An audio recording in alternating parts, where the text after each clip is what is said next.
Liberty Tamil நேயர்களுக்கு வணக்கம். இன்றைய நேர்காணலில் நாம் சந்திக்க இருப்பவர் ஊடகவியலாளர் இந்திரகுமார் தேரடி அவர்கள். வணக்கம் சார். வணக்கம். நேற்று நிர்மலா சீதாராமன் அவர்களுடைய அந்த பட்ஜெட்டை தொடர்ந்து நாடு முழுவதும் எதிர்க்கட்சிகள் பல்வேறு கண்டனங்களை தெரிவிக்கிறாங்க. இன்றைக்கு நாடாளுமன்றத்திற்கு வெளியே எதிர்க்கட்சி எம்பிக்கள் போராட்டம் நடத்தியிருக்கிறாங்க. அதாவது அந்த பட்ஜெட்டில் எதிர்க்கட்சிகள் ஆளும் மாநிலங்களை புறக்கணித்து விட்டனர் ஆளும் பாஜகவினர் அப்படிங்கிற குற்றச்சாட்டு. திமுக தலைவர் முதல்வர் மு க ஸ்டாலின் அவர்கள் கூட அந்த நிதி ஆயோக் கூட்டத்தை புறக்கணிச்சிருக்கிறாரு. அதை தொடர்ந்து இந்தியா கூட்டணி முதலமைச்சர்கள் வரிசையாக புறக்கணிக்கிற நம்ம பார்த்தோம். இதில் இன்னொரு கேள்வி என்னென்னா, தமிழ்நாடு உள்ளிட்ட மாநிலங்கள் எழுப்பக்கூடிய கேள்வி, மத்திய அரசோட ஒத்துழைப்பு உள்ள மாநிலங்களுக்கு ஒன்றிய அரசு எப்போதுமே நிதி வழங்கும். ஒரு மோதல் போக்கை கடைப்பிடிச்சா எப்படி ஒரு நிதி வாங்கக்கூடிய இடத்துல இருப்பாங்க அப்படின்னு சொல்லி ஒரு கேள்வி இருக்கு இல்லையா? அது நீங்க எப்படி பாக்குறீங்க? இல்ல, தமிழ்நாடு இந்த பட்ஜெட்டை விமர்சிக்கும் பொழுது நேற்றிலிருந்தே அது தொடங்கிவிட்டது. முதல்ல இந்த பட்ஜெட் அளவுக்கு இவ்வளவு கிண்டலடிக்கப்பட்ட, இவ்வளவு மோசமாக விமர்சிக்கப்பட்ட பட்ஜெட் வேறு எந்த பட்ஜெட் இருக்காது.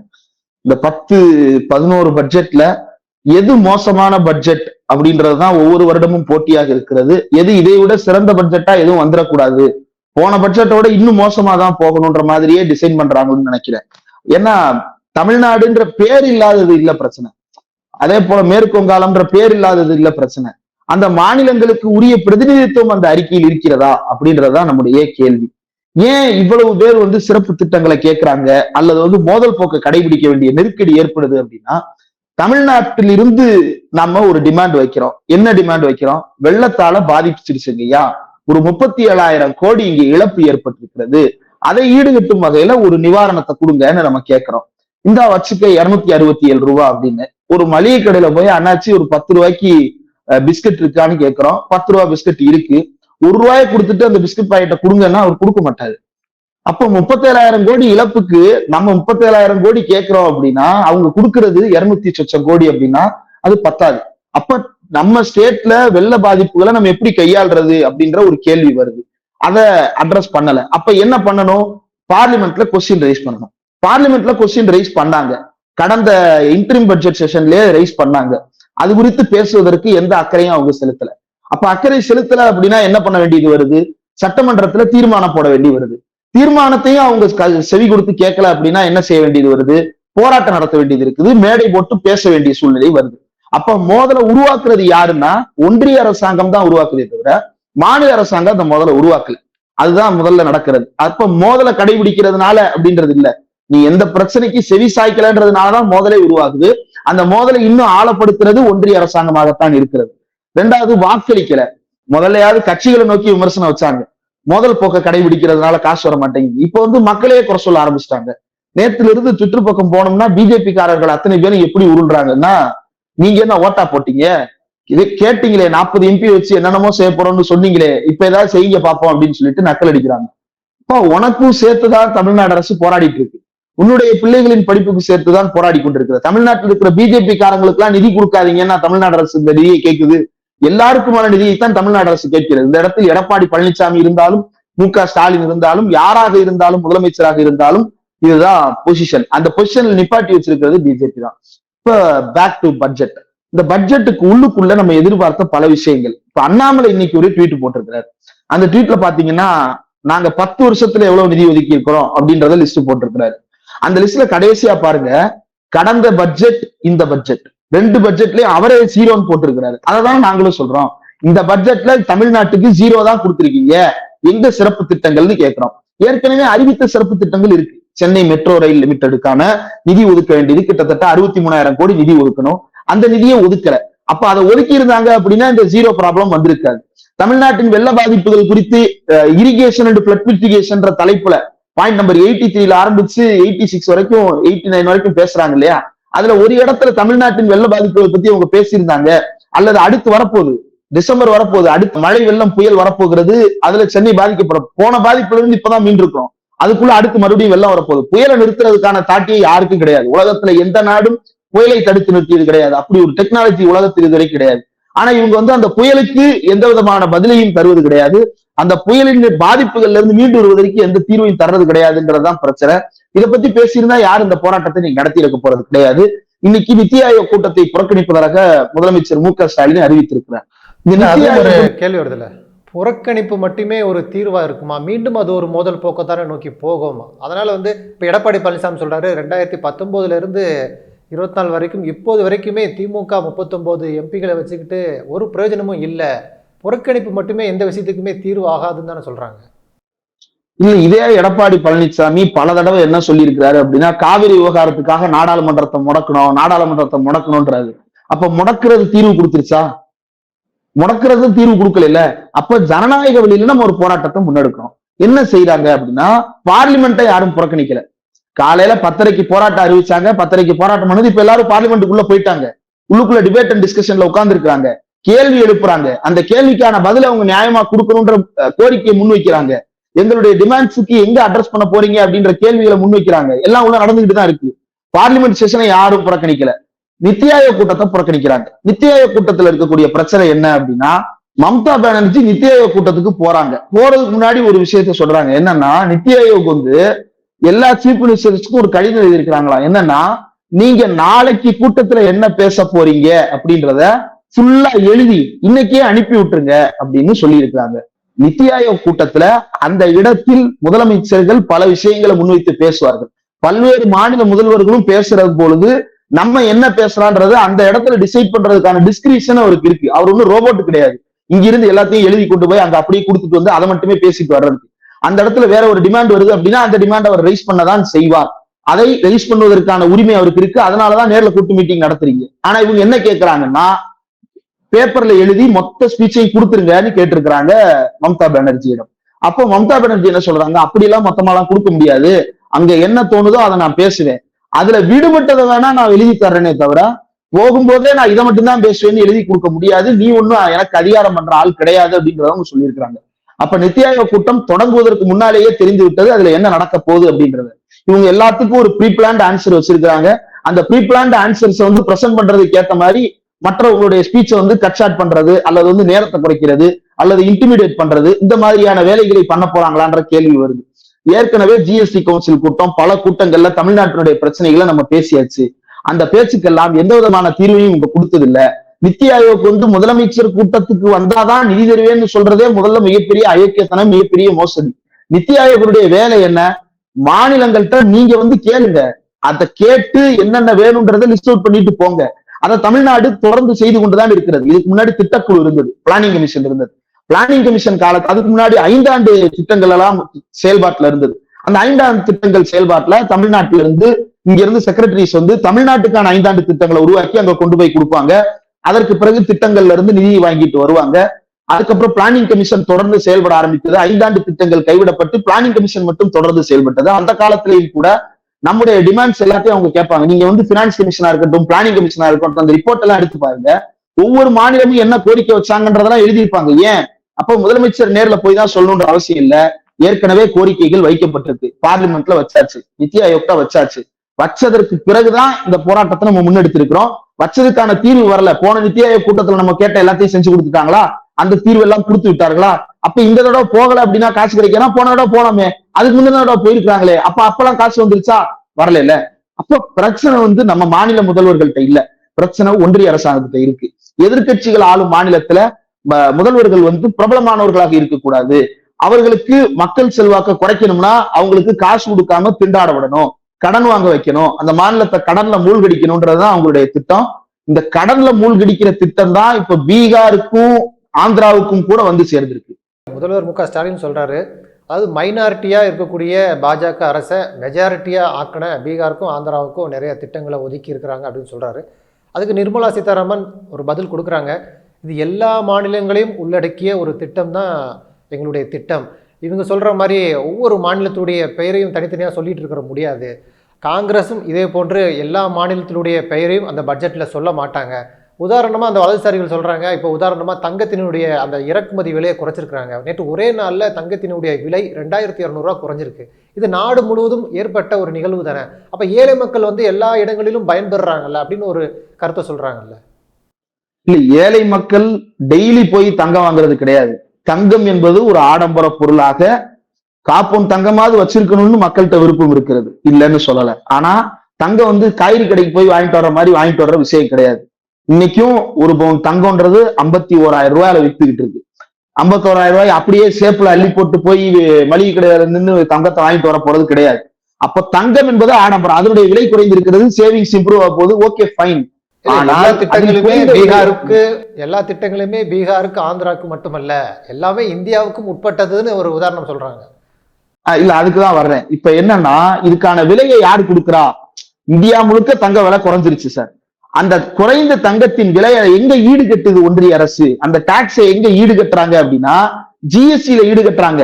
நீங்களும் நானும் டெய்லி போய் தங்கம் வாங்குறது இல்ல, ஆனா டெய்லி அரிசி மாவு வாங்குறோம், டெய்லி அரிசி வாங்குறோம், டெய்லி மளிகை ஜாமான் வாங்குறோம், டெய்லி பேனா பென்சில் வாங்குறோம், இவ்வளவுக்கும் ஜிஎஸ்டி கட்டிக்கிட்டு இருக்கோம். இந்த ஜிஎஸ்டி மூலமாக இதில் வரக்கூடிய ஒண்ணும் இல்ல, இந்த பட்ஜெட்ல எடுத்து பாத்தீங்க அப்படின்னா கமர்ஷியல் அதாவது கார்பரேட் டாக்ஸ் இருக்கு இல்லையா, அது 17%, ஜிஎஸ்டி டாக்ஸ் 18%. அதாவது பெருநிறுவனங்கள்கிட்ட வாங்குற வரியை விட அன்றாடம் நம் வயிற்றில் எடுத்து பிடுங்குகின்ற ஜிஎஸ்டி தான் அதிகமாக இருக்கிறது. அப்போ உண்மையிலேயே அனுபவிக்க முடியாத நிலை இருக்கிறோம், அதுதான் உண்மை. அதே போல இந்தியா முழுக்க சேருதுன்னு சொல்றாங்க இல்லையா. நான் கேட்கிறேன், இன்னைக்கு காலையில புதிய தலைமுறையில கூட தமிழிசை சவுந்தரராஜன் அவர்கள் பேசுறதை கேட்டேன். என்ன சொல்றாங்கன்னா, கல்விக்கு நிதி ஒதுக்குறோம், அது இந்தியா முழுக்க இருக்க பிள்ளைகளுக்கு போகுது அப்படின்றாங்க. அப்படிலாம் சேரல. பிரச்சனையே அதுதான். ஏன் வரலன்னு நான் சொல்றேன். இவங்க கல்வித்துறைக்குன்னு நிதி ஒதுக்குறாங்க இல்லையா ஒன்றிய அரசு, அதை அப்படியே 32 ஸ்டேட்டுக்கும் பிரிச்சு இருந்தாங்க வச்சுக்கோங்க அப்படின்னு கொடுக்கறது இல்லை. அவங்க என்ன செய்யறாங்கன்னா, மாநில அரசு ஒரு கல்வித்துறை வச்சு செயல்பட்டு இருக்கு, இவன் ஒரு கல்வித்துறை வச்சுக்கிட்டு தனியா ஒரு பிளானிங் பண்ணிட்டு இருக்கிறான். இது ரெண்டுக்கு நடுவுல ஒரு இணைப்பு வேணும். அந்த இணைப்பு இருந்தா மட்டும்தான் அந்த மாநிலத்துல அந்த திட்டத்தை செயல்படுத்த முடியும். அப்ப என்ன செய்யணும்? அவங்க கேட்கணும், உங்களுக்கு என்ன தேவை, தமிழ்நாட்டினுடைய கல்வி வளர்ச்சிக்கு என்ன தேவையோ அதை தமிழ்நாட்டுக்கு கொடுக்கணும். இவங்க சொல்றாங்க இல்லையா, அழுகிற பிள்ளைக்கு தான் பால் கொடுப்போம் அல்லது பசிக்கிற பிள்ளைக்கு பால் கொடுப்போம் அப்படின்னு சொல்றாங்க இல்லையா. அப்ப பசி இருக்கா இல்லையா? ஒருத்தனுக்கு இன்னைக்கு 2 சப்பாத்தி சாப்பிட்டான், அவனுக்கு காய்கறி தேவைன்னா காய்கறி கொடுக்கணும். வெறும் காய்கறி தான் சாப்பிட்டு இருக்கிறான், மாவு சத்து இன்னைக்கு எடுத்துக்கலன்னா அவனுக்கு மாவு சத்துக்கு தேவையான பொருளை கொடுக்கணும். தமிழ்நாட்டுல ஏற்கனவே கிராஸ் என்ரோல்மெண்ட் ரேஷியோல இருந்து பல விஷயங்கள்ல ஒரு முன்னோடி மாநிலமா இருக்கு. அப்ப தமிழ்நாட்டுல என்ன மாதிரியான திட்டங்கள் தேவைன்றது மற்ற மாநிலங்கள்ல இருந்து வேறுபடும். குஜராத்தினுடைய கல்வி தேவைகளும், ஒரிசாவினுடைய கல்வி தேவைகளும், ஜார்க்கண்டின் கல்வி தேவைகளும், தமிழ்நாட்டின் கல்வி தேவையும் வேற வேற. அப்ப தமிழ்நாட்டுக்கு தேவையான கல்விக்கான நிதியை நீங்க தமிழ்நாட்டுக்கு கொடுத்துருங்க, செலவு அவங்க பண்ணுவாங்க. இவங்க என்ன பண்றாங்கன்னா, பிஎம் ஸ்ரீ ஸ்கூல்ஸ்னு ஒரு திட்டம் வச்சிருக்காங்க. அந்த ஸ்கூலின் கீழே மட்டும்தான் காசு கொடுக்குறாங்க. சமர சிக்ஷான்னு ஒரு திட்டம் வச்சிருக்காங்க, அந்த ஸ்கீமுக்கு கீழே தான் காசு கொடுக்குறாங்க. அதாவது என்னன்னா, இந்த ஸ்கீம் எல்லாம் நீங்க எடுத்துக்கிட்டீங்கன்னா உங்களுக்கு காசு கொடுப்போம் அப்படின்னு சொல்றாங்க. அதாவது எப்படின்னா, குடும்ப கட்டுப்பாடு பண்ணிக்கங்க, நாங்க உங்களுக்கு 200 ரூபாய் தர்றோம் அப்படின்ற மாதிரி. 200 ரூபாய்க்காக குடும்ப கட்டுப்பாடு பண்றது இல்ல, குடும்ப கட்டுப்பாடு பண்றதுன்றதுக்கான நோக்கம் வேற. அப்ப தமிழ்நாடு அரசு தன்னுடைய எல்லைக்கு உட்பட்டு ஒரு திட்டத்தை செயல்படுத்துது, மாநில கல்விக் கொள்கை. ஏன்னா மாநில கல்விக் கொள்கையால மட்டும்தான் மாநில அரசினுடைய தேவைகளை பூர்த்தி செய்ய முடியும். தமிழ்நாட்டுக்கு தேவையான வருங்கால தலைமுறையினர் எப்படி இருக்கணும்ன்றத தமிழ்நாடு உறுதி செய்கிறது. இவங்க என்ன செய்யறாங்கன்னா, தேசிய கல்விக் கொள்கையை ஏத்துக்கிட்டா மட்டும்தான் நீங்க இந்த திட்டத்தின் கீழே நிதியை வாங்கி கொள்ள முடியும். பிஎம் ஸ்ரீ ஸ்கூல்ஸ் நிதி வேணும்னா தேசிய கல்விக் கொள்கையை ஏத்துக்க, சமர சிக்ஷா நிதி வேணுமா தேசிய கல்விக் கொள்கையை ஏத்துக்க, எல்லாத்துக்கும் தேசிய கல்விக் கொள்கையை ஏத்துக்க, தேசிய கல்விக் கொள்கையை ஏத்துக்கணும். அதை ஏத்துக்கிடாத மாநிலத்துக்கு காசு கிடையாது அப்படின்னு சொல்றாங்க. எனக்கான தேவை வேற ஒண்ணா இருக்கு, அந்த தேவைக்கு நீ காசு கொடுக்க மாட்டேற, அப்ப நான் என்ன கேட்கிறேன், சிறப்பு திட்டங்களின் வழியா எனக்கு கொடு. இப்படி கொடுத்தேன்னா இதை என்னால பயன்படுத்த முடியாதுன்றதுனால நான் சிறப்பு திட்டங்களின் வழியா கேட்கிறேன். சமர சிக்ஷா அப்படின்றது அதற்கு முன்னாடி சர்வ சிக்ஷா அபியானாக இருந்தது. சர்வ சிக்ஷா அபியான்றது அனைவருக்கும் கல்வி இயக்கம். நீங்க தமிழ்நாட்டுல அனைவருக்கும் கல்வி இயக்கத்தை தமிழ்நாடு கொண்டாடிய அளவுக்கு வேற எந்த மாநிலமும் கொண்டாடி இருக்காது. ஊர் பக்கம்லாம் போய் பாத்தீங்க அப்படின்னா ஒரு பென்சில் படம் இருக்கும். அந்த பென்சிலுடைய முன்பக்கத்துல ஒரு பெண் பிள்ளை உட்கார்ந்துருப்பா, பின்பக்கத்துல ஒரு ஆண் பிள்ளை உட்கார்ந்துருப்பாங்க. அனைவருக்கும் கல்வி அப்படின்னு சொல்லிட்டு கீழே எழுதி போட்டிருப்பாங்க. சுவர் விளம்பரங்களாக பள்ளிக்கூடத்திலையும் தெருமுனைகள்லயும் அது இருக்கும். ஏன் எல்லாரும் படிக்கணும்ன்றத ஊக்குவிக்கிறதுக்கு. தமிழ்நாடு அதை ப்ரமோட் பண்ணுச்சு. ஏன் ப்ரமோட் பண்ணுச்சு? அது நன்மை செய்வதாக இருந்தது, ப்ரமோட் பண்ணுச்சு. நீங்க பிஎம் ஸ்ரீ ஸ்கூல்ஸ்னு கொண்டு வர்றது அப்படி நன்மை செய்வதாக இல்லை. அதனால தமிழ்நாடு வேண்டாம் என்று சொல்லுகிறது.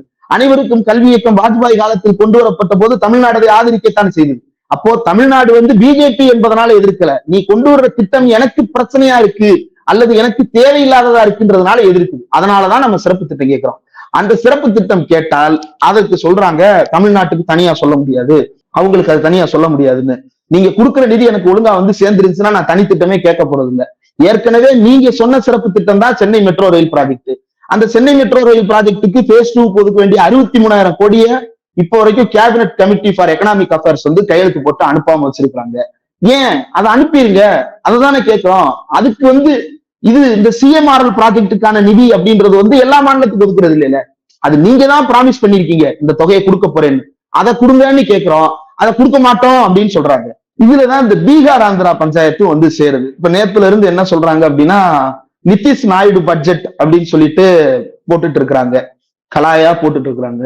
உண்மையிலேயே என்ன நடந்திருக்குன்னு எடுத்து பார்த்தா, பீகாருக்கு 11,000 கோடி பிளட் மிட்டிகேஷன் ப்ராஜெக்டுக்காக ஒதுக்கி இருக்கிறார்கள். ஆந்திராவுக்கு பார்த்தோம் அப்படின்னா 15,000 கோடி நிதி உதவி. ஆஹா, 15,000 கோடி நிதி உதவியா? வெயிட் பண்ணுங்க, கமா போட்டு with the support of multilateral development agencies, அதாவது பன்னாட்டு நிறுவனங்கள்ட்ட இருந்து நான் கடை வாங்கி தர்றேன், நீ கடை வச்சுக்க அப்படின்னு சொல்றாங்களே தவிர, நான் காசு கொடுக்குறேன்ப்பா நீ கடை வச்சுக்கப்பா அப்படின்னு சொல்ல மாட்டேங்கிறாங்க. இப்போதும் கூட நிதிஷும் நாயுடுவும் மக்களுக்கு துரோகம் செய்ய தொடங்கி இருக்கிறார்கள் அப்படின்றதான் நம்ம புரிந்து கொள்ள வேண்டி இருக்கிறது. தங்களுடைய தனிப்பட்ட லாபங்களுக்காக, தங்களுடைய தனிப்பட்ட வாய்ப்புகளுக்காக மக்களை அடமானம் வைக்கும் வேலையில் ஈடுபட்டிருக்கிறார்கள். இந்த மல்டிலேட்டரல் ஏஜென்சிஸ்ன்றது வந்து அவ்வளவு சாதாரணமா கடந்து போறது கிடையாது. இவங்க வேலையே என்னன்னா, அவன் உள்ள வர்றது கடன் கொடுக்கறதுக்காக மட்டும் இல்ல, அந்த ஊரினுடைய கட்டமைப்பையே மாத்துறது. இந்த ஊர் எப்படி இருக்கணும் அப்படின்னு அவன் பாலிசி வைப்பான். இந்த ஊர்ல எத்தனை கிலோமீட்டருக்கு ஒரு வீடு இருக்கணும் அவன் வைப்பான். ரோடு எப்படி இருக்கணும் அவன் சொல்லுவான். இது எல்லாத்தையும் அவன் சொல்லுவான், நம்ம கேட்கணும். இந்த பிரச்சனை எல்லாம் தமிழ்நாடு அனுபவிச்சுக்கிட்டு இருக்கு. செம்மஞ்சேரிலையும் கண்ணகி நகர்லையும் நம்ம அனுபவிச்சுட்டு இருக்கிற பிரச்சனைக்கு இந்த காரணங்கள் எல்லாம் வந்து சேர்ந்திருக்கு. இந்த பிரச்சனையெல்லாம் நம்ம ஏற்கனவே ஃபேஸ் பண்றோம். இந்த பிரச்சனையை எப்படி எதிர்கொள்றது? இந்த மல்டிலேட்டரல் அக்ரிமெண்ட்டை பத்தி யுனைடெட் நேஷன்ஸ் ஆர்கனைசேஷன் நம்ம என்ன நினைக்கிறோம், யுனைடெட் நேஷன் ஆர்கனைசேஷன் வந்து போர் இல்லாமல் உலக சமாதானத்துக்காக உட்கார்ந்து இருக்கிற நாட்டாம, அந்த சொம்பு எப்பயுமே வந்து சமாதானத்துக்காக மட்டும்தான் உருளும் அப்படின்னு நம்ம நினைச்சுட்டு இருக்கிறோம்.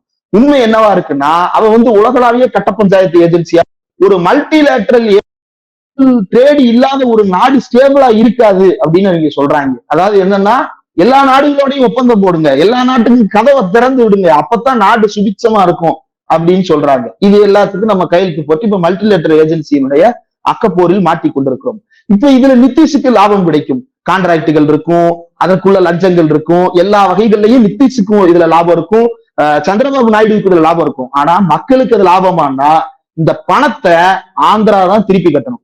15,000 கோடி கடனையும் அதுக்கான வட்டியையும் ஆந்திரா திருப்பி கட்ட வேண்டும். திருப்பி கட்டும் போது அந்த பணம் யாரு தலையில வந்து விடியும்னா, ஆந்திரா மக்களின் மீது வந்து விடியும். இந்தியாவிலேயே முதலாக எங்களுக்கு மாநில அந்தஸ்து வேணும், அகண்ட ஆந்திர பிரதேச மாநிலம் கேட்டு போராடியது ஆந்திராவின் மக்கள். இந்தியாவின் முதலாக ஒலித்த மாநில உரிமை குரல்கள்ல ஒண்ணு ஆந்திராவின் குரல். அந்த ஆந்திராவுக்கு இன்றைக்கு பட்டை நாமம் சாத்தப்பட்டிருக்கிறது, மாநில உரிமைகள் மறுக்கப்பட்டிருக்கிறது, அந்த மாநிலம் கடன் சுமையில் தள்ளப்பட்டிருக்கிறது. இந்த தள்ளப்பட்ட கடன் சுமையில் இருந்து அவர்கள் மீண்டு வரும் பொழுது அங்க நிதிஷ் இருக்க மாட்டாரு, சந்திரபாபு நாயுடு இருக்க மாட்டாரு, ஏன் மோடி இருக்க மாட்டாரு. ஆனா அந்த மக்கள் இருப்பாங்க, அந்த மக்களுடைய சந்ததியினர் இருப்பாங்க, உட்கார்ந்து அந்த கொடூரங்களை அனுபவித்துக் கொண்டிருப்பார்கள். அந்த கொடூரங்களை அனுபவிக்கும் நிலையை நோக்கித்தான் இந்த ஆட்சி நம்மை நகர்த்தி கொண்டிருக்கிறது. இதுதான் யதார்த்தம். அதனால இது வந்து முதலமைச்சர் சொல்வதில் கூட நான் மாற்று கருத்து கொள்ளுகிறேன். முதலமைச்சர் இது ஆந்திராவுக்கும் பீகாருக்குமான பட்ஜெட்னு சொல்றாரு, அவர்களும் இதில் ஏமாற்றத்தான் படுகிறார்கள். அந்த ஏமாற்றம் அப்படின்றதுதான் வந்து இப்ப இருக்கக்கூடிய முக்கியமான பிரச்சனை. என்ன, நம்மளுக்கு காசு கொடுக்காம ஏமாத்துறாங்க, அங்க காசை கொடுத்து ஏமாற்ற, ரெண்டுமே கடைசியில கடன் சுமையில தான் போய் முடிய போகிறது அப்படின்றதுதான் பிரச்சனை. இந்த பட்ஜெட்ல இன்னொரு முக்கியமான விஷயமா பார்க்கப்படுவது, வழக்கமா நிதி ஒதுக்கக்கூடிய உத்தரப்பிரதேசத்துக்கு எதுவுமே ஒதுக்கலை, எந்த சிறப்பு திட்டங்களும் இல்லை. அது மட்டுமல்ல, இந்த வலதுசாரிகள்லாம் சொல்கிறாங்க இது தேர்தல் நோக்கோடு உள்ள பட்ஜெட்டு கிடையாது, ஏன்னா இன்னும் சில நாட்களில் தேர்தல் வரப்போக இருக்கிற மகாராஷ்டிராவுக்கும் எந்த திட்டங்களுமே இல்லை, அதனால இது வந்து ஒரு நடுநிலையான பட்ஜெட்டுன்னு தானே சொல்கிறாங்க. அதாவது தேர்தல் வந்தா கூட நான் உனக்கு காசு தர மாட்டேன்னு சொல்றதுக்கு பேரு நடுநிலை தன்மை கிடையாது, அதான் அயோக்கியத்தனம், மக்கள் வந்து முட்டாள்னு நினைக்கிற தன்மை. மகாராஷ்டிராவா இருக்கட்டும் உத்தரப்பிரதேசா இருக்கட்டும், ரெண்டுக்குமே வந்து ஒரே ஃபார்முலா தான். மகாராஷ்டிராவில இப்போது இருப்பது இவர்களுடைய அரசு தான், உத்தரப்பிரதேசத்துல இருப்பது இவர்களுடைய அரசு தான். ரெண்டு மாநிலத்துக்கும் ஆனால் ஒரு ஒற்றுமை இருக்கிறது.